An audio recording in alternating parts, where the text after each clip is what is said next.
Ladies and gentlemen, I always feel a need to make fun of myself, to laugh at myself in order to cover up, to repress the sadness that deeply implanted in my heart, especially when it comes to speak about women in Islam.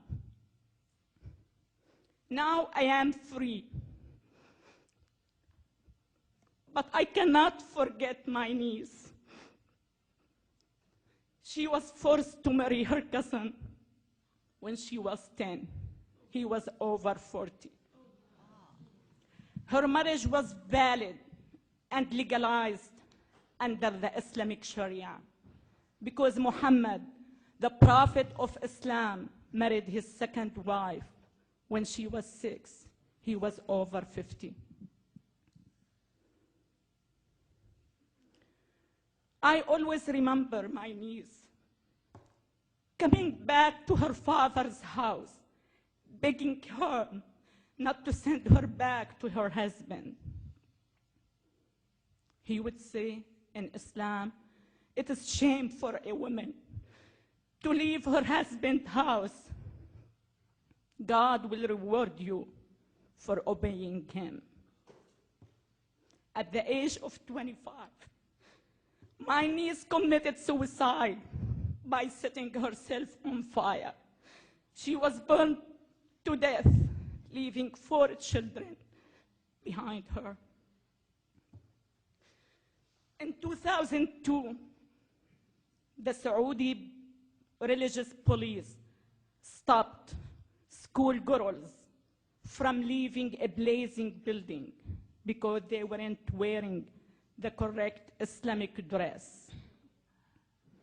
There were about 800 female students in the school building when this tragedy took place, and at least 15 girls were killed, according to Saudi newspaper, which I don't believe. I believe the number was much higher.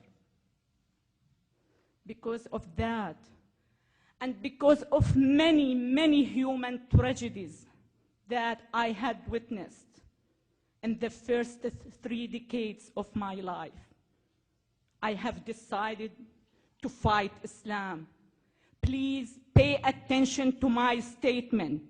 To fight Islam, not the political Islam, not the militant Islam, not the radical Islam, not the Wahhabi Islam, but Islam itself.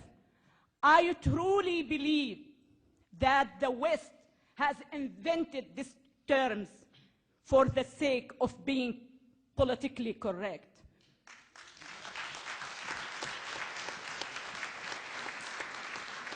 Growing up in Syria, I have never heard but Islam. Islam has never been misunderstood. Islam is the problem, but no one is stating the truth. No one is taking a hard look at the root of the terrorism, which is the brainwashing machine called Islam. Islam is not up to me, is not up to any Muslim man or woman. Islam is exactly what the Prophet Muhammad did and said. In order to understand Islam, you have to read the biography of Muhammad. It is very traumatizing. It is very shocking. He married his second wife when she was 6 years old. He was over 50. I just came back from France. I debated with a Muslim Pakistani woman. She was the Minister of Women in Pakistan. When I told this fact to my audience, she turned to me and she said, "It is a big lie." She was 9, not 6.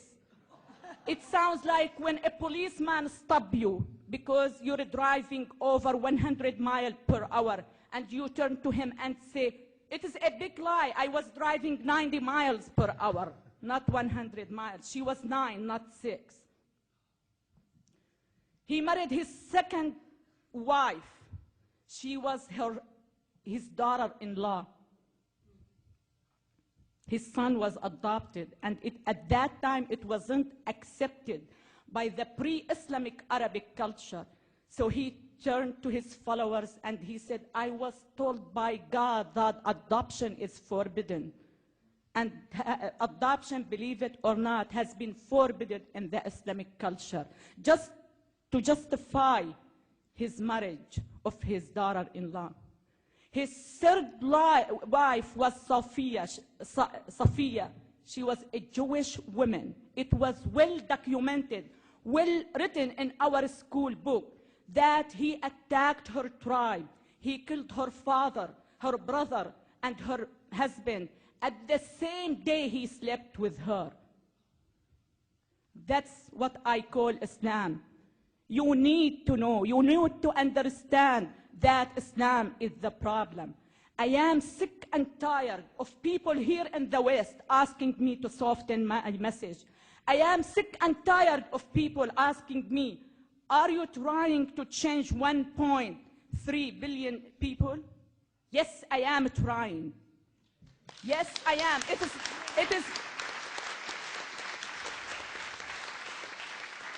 It is not a matter of I am trying. I will change him.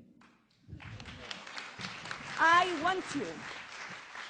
want you to know that the very first value I learned when I came to this great country, that you can do the impossible if you truly believe in yourself. I not only believe in myself, I believe in many million Muslim women like Nooni Darwish and Ayaan Ali. And we are working hand in hand to change 1.3 billion Muslims. They have to realize that they have only two choices: to change or to be crushed.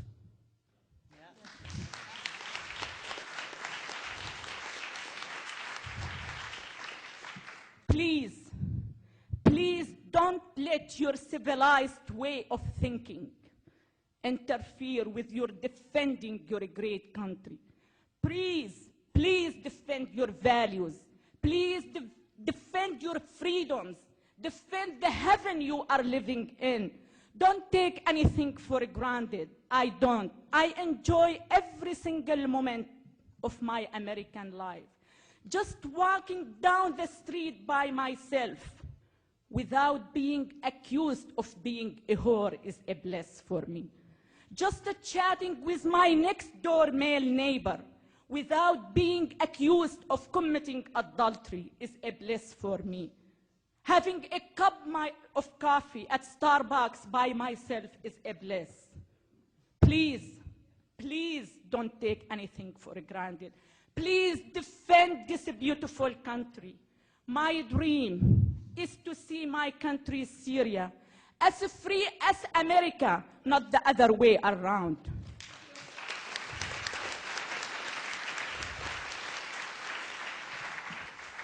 When I was in Syria, I cried a lot. Now that I am free, I still cry, and much harder, for those women whom I left behind. My dream of one day, having all of them free, should be the dream of all humanity. Thank you so much. God bless you. God bless America.